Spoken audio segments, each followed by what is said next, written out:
Ready? Play.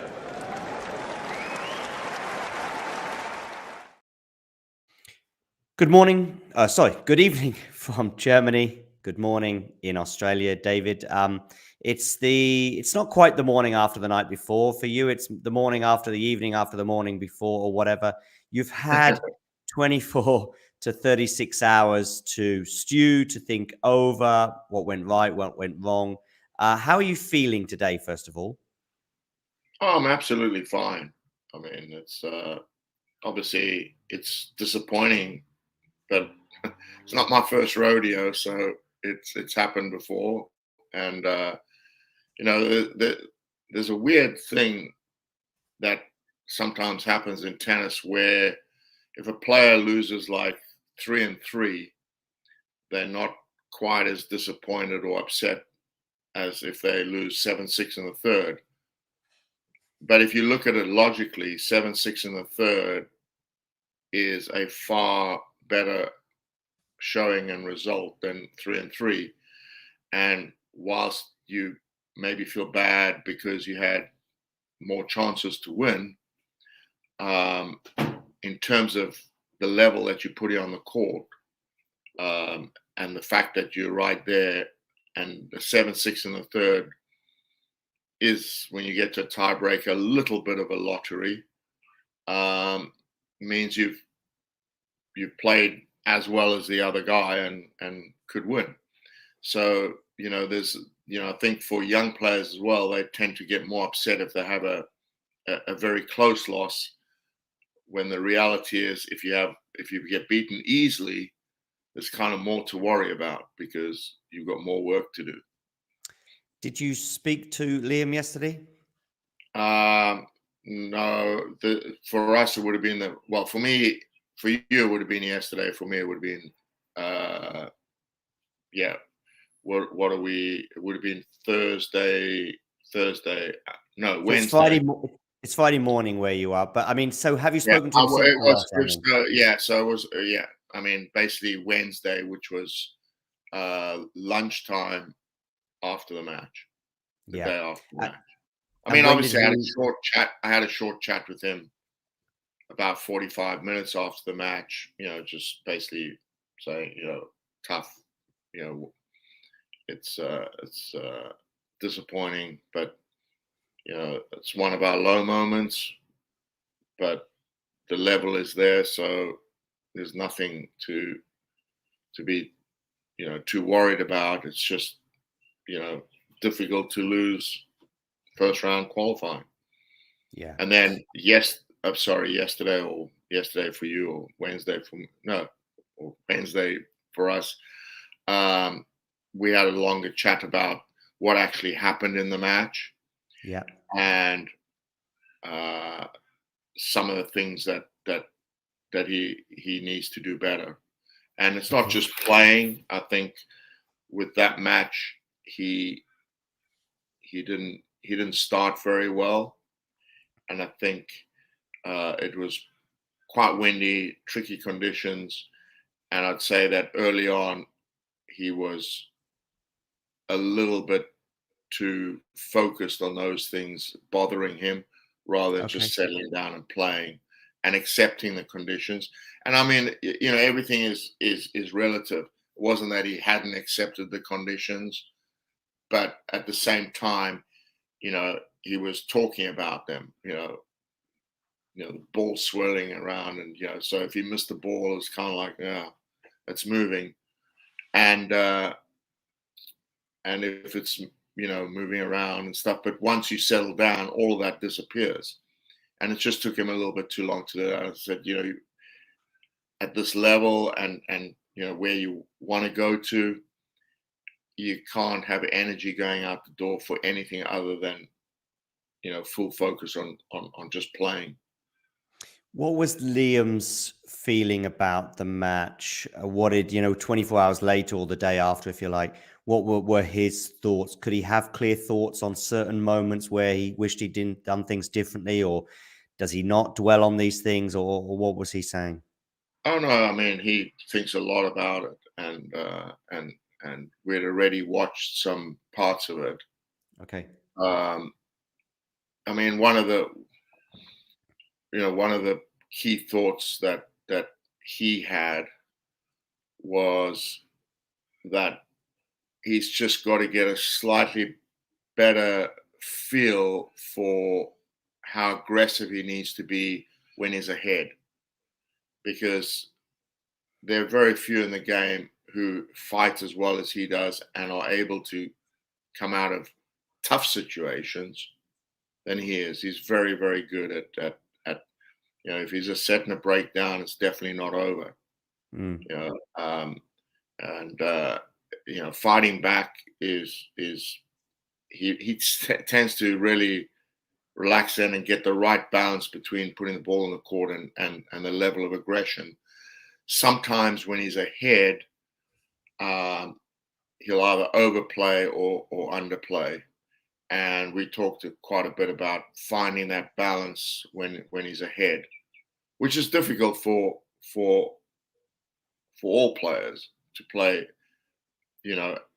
as well when ahead. And I think that's what the great players are so good at, is they're incredibly good front runners. And I'd say that the level to which Liam is a good front runner has risen, but it needs to rise more.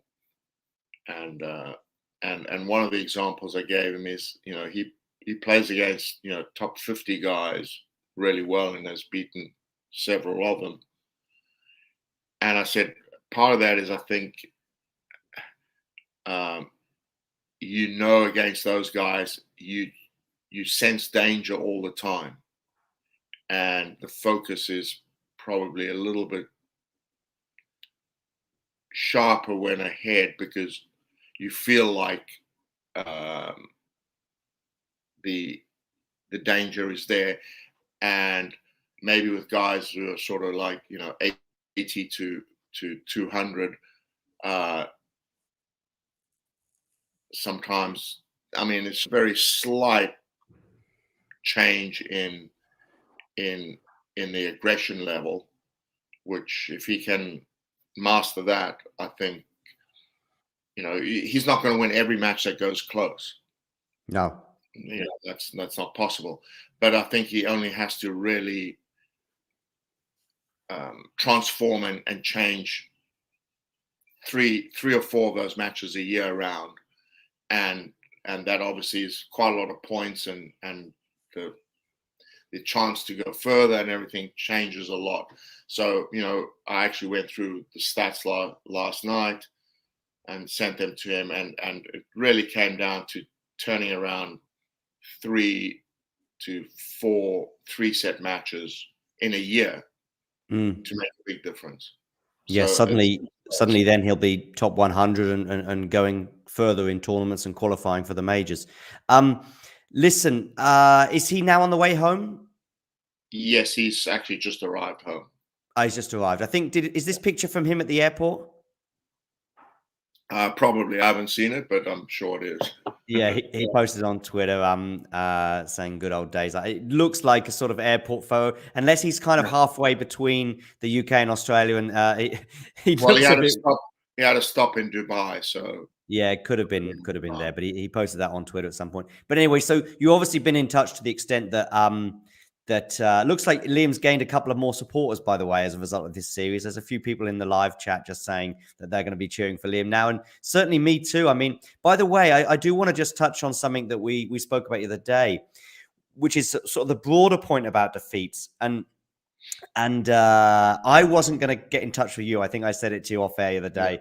Yeah. I'd seen what had happened. I saw how painful it was, being a breakup in the third, not being able to then hold serve following that break, and so on and so forth.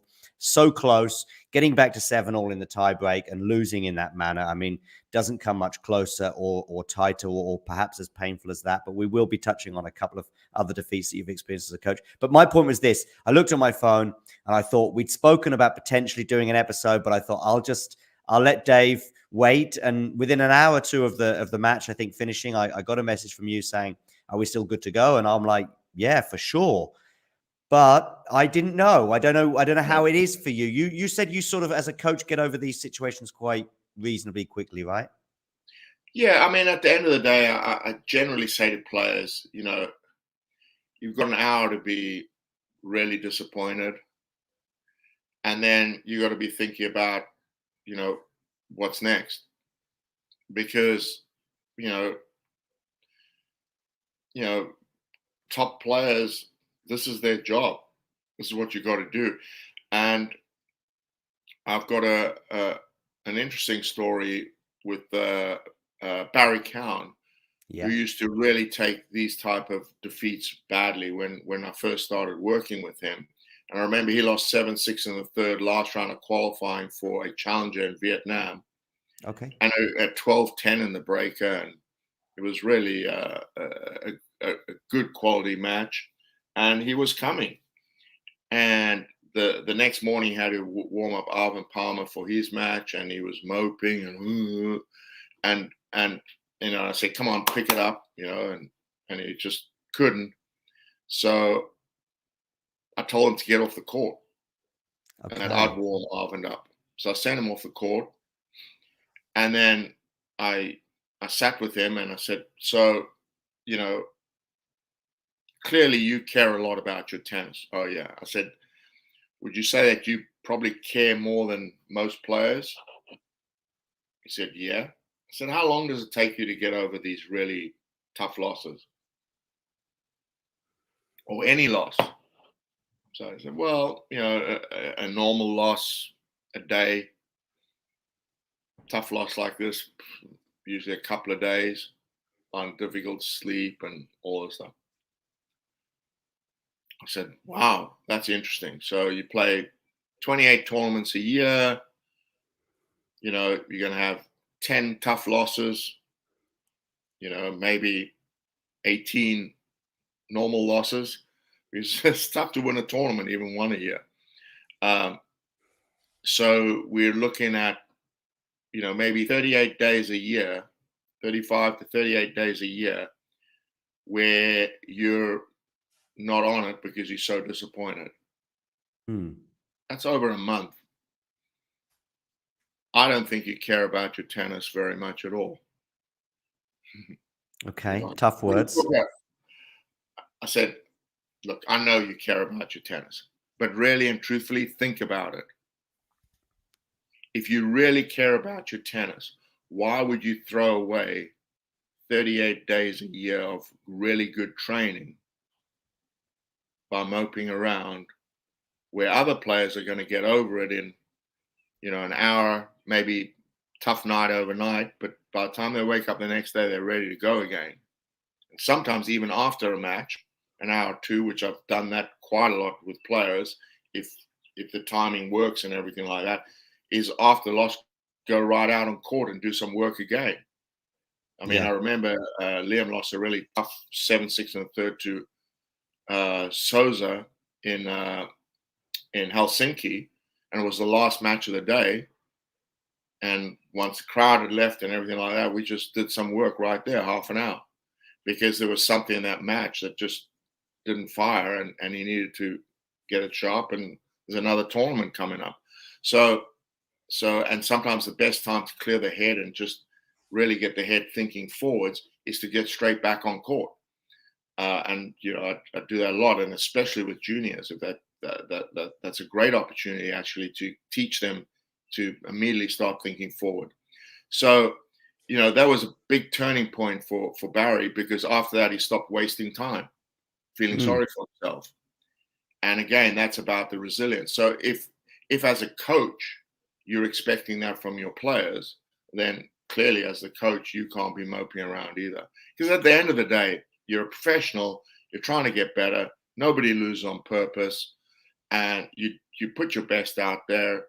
It's not good enough to beat that person on the day. You just got to get better so that the next time, you can get over the line. Are you still in touch with Barry? Oh yeah, absolutely. Does he ever talk about? Do you ever talk about that match with Sampras? I'm going to get up on the screen because, to those that don't know, he pushed Sampras to 5 sets in 2001. There's a little ESPN sort of news report from that match. This is actually written 10 years after, and it's kind of the upset that never was, is the upset of the century that never was. Let's go back to that match in 2001 and the immediate aftermath, if you like. And was Barry up? Was Barry down? Were you up? Were you down? What were your feelings? I mean, actually, for that, I was very proud. Okay. I felt that, whilst disappointed that it didn't actually happen, I mean, Sampras showed why he was such a great champion, because we had a game plan going into that, and Okay. one of the things was Sampras very much liked on the ad court to hit bullet second serves down the tee, slight swingers down the tee, and it was a really good serve. And because Arvin Palmer was setting a break up against Sampras at Queens, Okay. and Barry was taking that serve away and just absolutely caning backhand returns, and it was really hurting Sampras for a long period in that match. And then at I think it was 4-2 Sampras serving is up a break, but 4-3, yeah. And Barry was really catching fire again, because the first game also of that fifth set, Sampras lobbed Barry twice, topspin lob, and he hadn't been lobbing all match. So he'd obviously sat on the changeover before the fifth set and said, "What do I need to do here?" And Barry was closing the net really fast and volleying great. So he got the early break, and then at 4-3 serving Sampras, Barry had 3 break points in a row, all obviously on the ad court from the deuce. And the first one, instead of going down the tee, Sampras kicked the serve wide. It was an ace because Barry was covering the tee. Mm-hmm. Then Barry wins the deuce point, break point again, and what does Sampras do? So I would tell Barry, cover the tee again. Yeah. But Sampras kicked it again. Okay. And Barry made the return, but it was weak because he was covering the tee. So then he gets a third break point. Now what's Sampras going to do? I would still cover the tee. That's the plan, right? That's the plan. And he still covered the tee, and Sampras kicked again. And it wasn't like he was covering the tee by standing over. He was standing in a normal place, and then as Sampras put the ball toss up, was moving across. So, that is something that you just, you got to look at that moment and say, too good from Sampras. To 3 times in a row do it, that's, because, well, it's a double bluff game, I mean, it's a bit of poker there. Yeah, it is a bit of poker, yeah. And we lost. Yeah. But on another day, who knows? But it shows you that Sampras before that fifth set had a really good think, not about, oh my God, I can't believe I'm in the fifth set with this guy or whatever. He actually would have sat there and gone, okay, what's going on here? What do I need to change? And in that 2 minutes sitting on that changeover, he knew what he had to change and did. And didn't double fault, didn't do anything. He actually executed as well.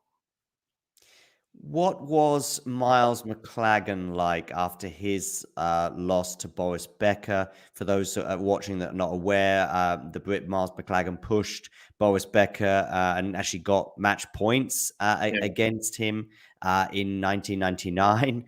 What was he like after that loss? And again, what were you like as well? How are you feeling? That one hurt more. That one really hurt because we had prepared Miles so well, and I really believe that myself, Jez Green, the physical trainer, and Miles were probably the only 3 people on the planet who really believed he could win that match. Okay. I was convinced he was going to beat Boris, and you know he he started great, 2 sets to love up. I mean, Boris was a bit of a bully on court. I mean, he liked to intimidate opponents. If you come to the net or whatever, often he'd go straight at you early on, and it was really important that Miles would make statements against him. And early on, I said, anytime you get a first serve on the strings, hit it just basically as hard as you can. Doesn't matter whether it goes in or out. Just send a statement that you're coming after him, and that you're not afraid of his first serve, and second serves really go after him. And I mean, luckily when he started that match, I think first point he hit a clean winner. And Becker was in all sorts of trouble mentally as well. Okay. I remember Becker came in, and I said, if Becker, comes into the net on and hits a poor volley or something like that, and you've got a real good shot, go straight at him.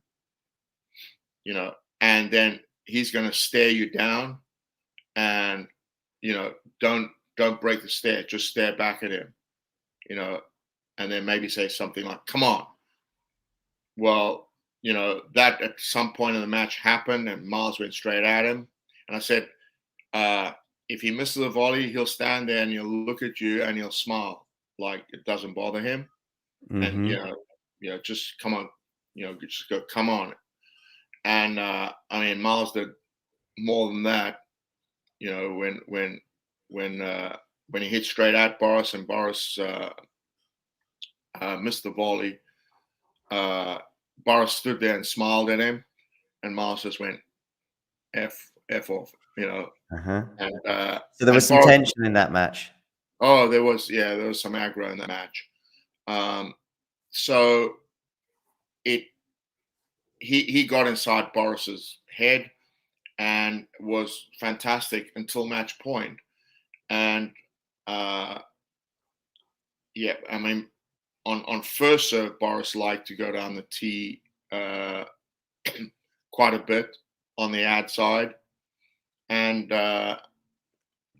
Miles, for some reason, on the match point there, kind of half covered the wide, and he went tee, but Miles made a reasonable return, and Boris hit a volley back behind him, and Miles hit the backhand passing shot.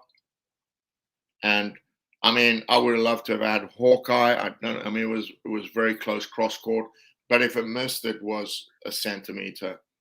So he was really a centimeter away from beating Boris, and that really hurt because there was aggro in that match, and he had done everything so well. It was very, very tough, and I think Miles had a hangover from that match for quite a while.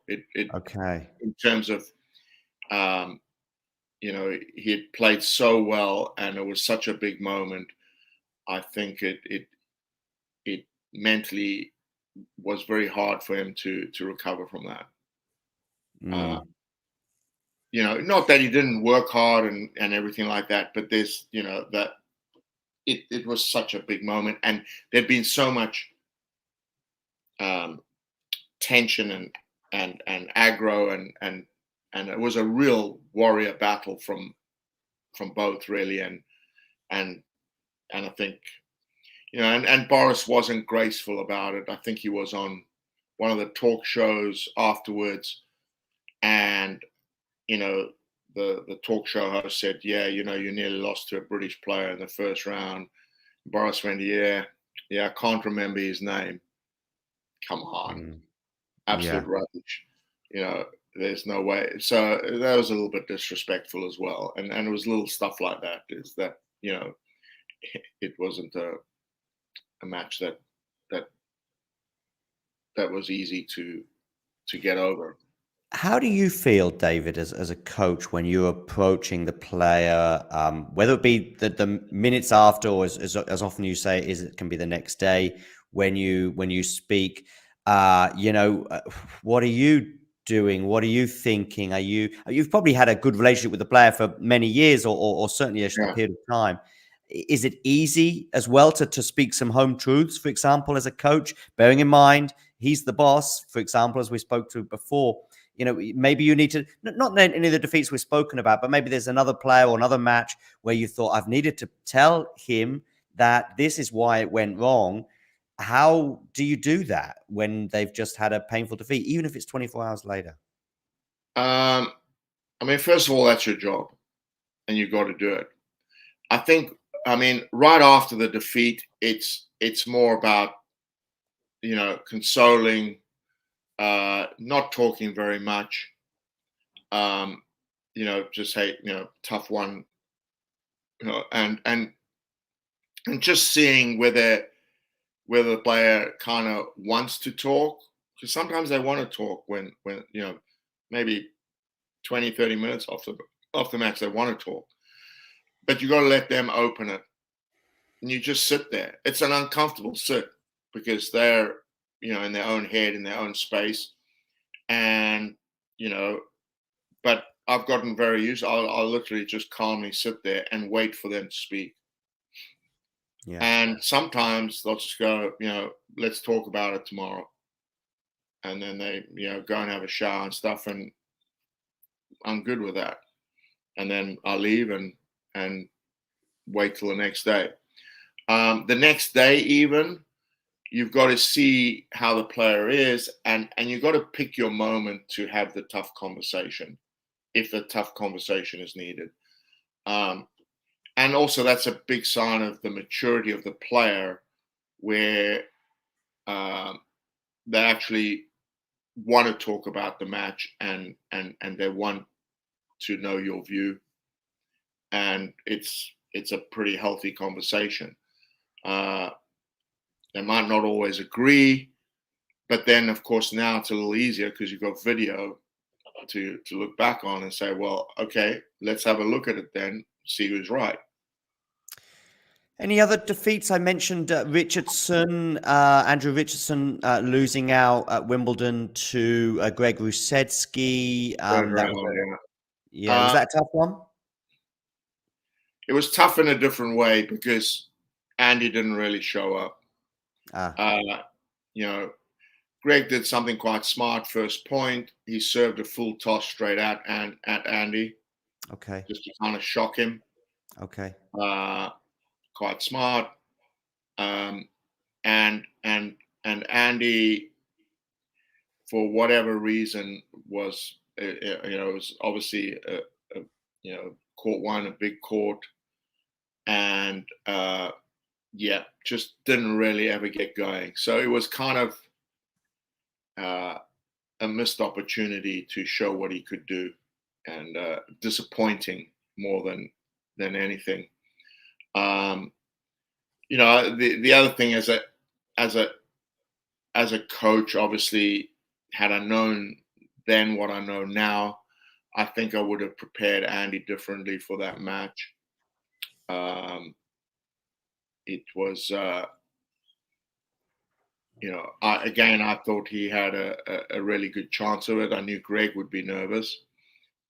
But I think I didn't. I think I focused a little bit too much on Greg and what he had to deal with from Greg, rather than what he had to do to Greg. And I think that was, I don't know. I mean, whether he would have come out differently or not, you will never know. But but that's the thing. You continue learning. As a coach.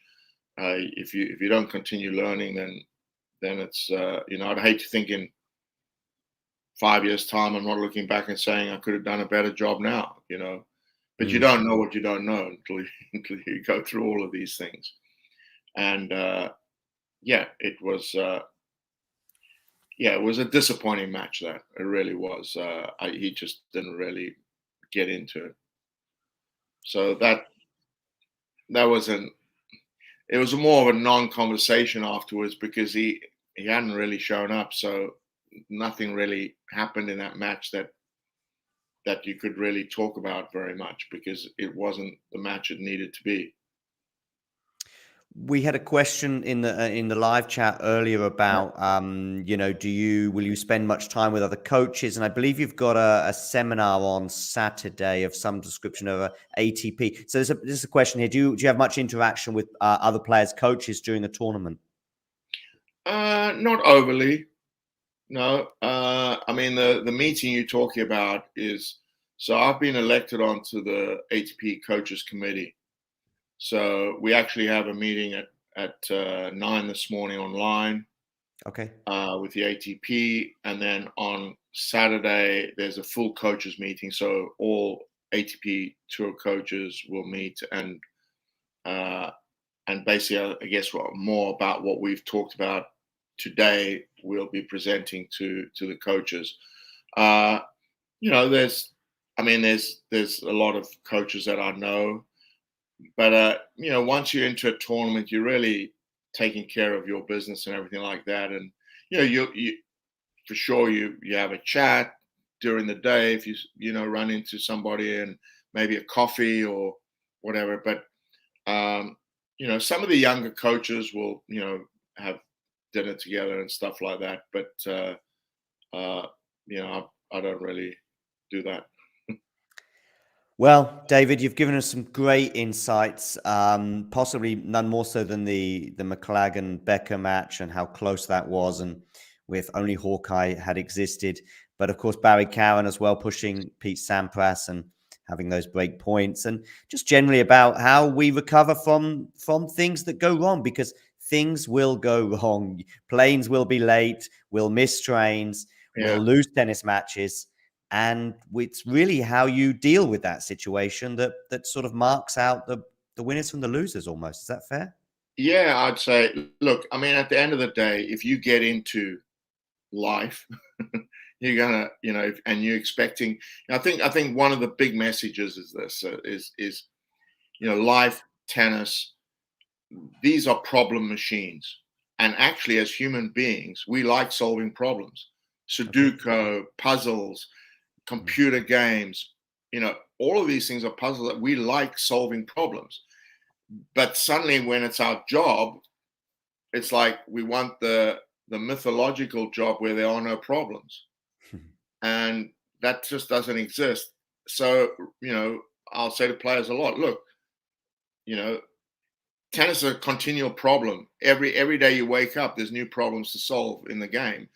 There's new opponents. Every time you play a match, it's problems to solve.